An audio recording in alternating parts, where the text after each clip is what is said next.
I was in New York, broke again, with my wife, and we were going to go see Mother and Ethel Merman in a special show for the public library in New York City.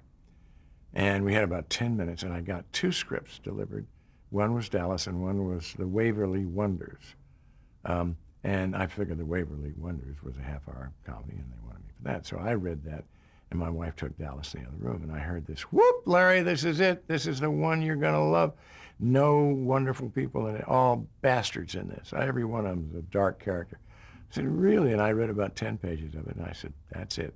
And then I called up to say I'd like to do it, or ask about it.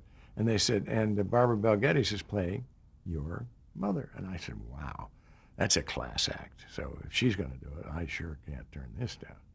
I mean, just the privilege of working with her, was enough. And so that's how I got it. It was offered, yeah. I knew the character from the get-go. I'd also done 2 movies before that that I'd fooled around with that character, that kind of man. One with Ted Flicker called 2 in the Cellar or 3 in the Attic or one of those, I don't know. And I fooled around with that character as the governor of Texas. Yeah, JR was just what you see.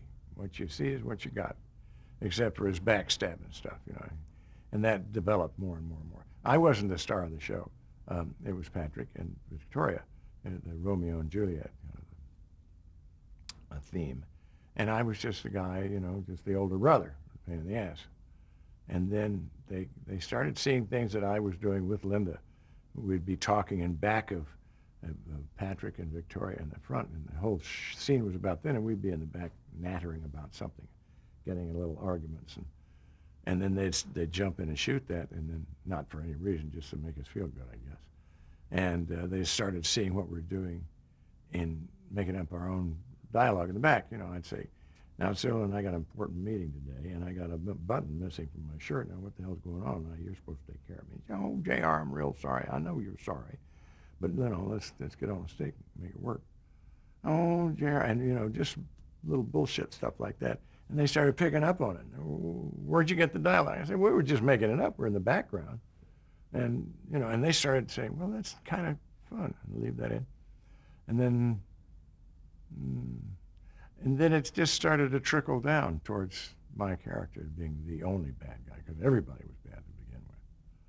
Not bad, but naughty.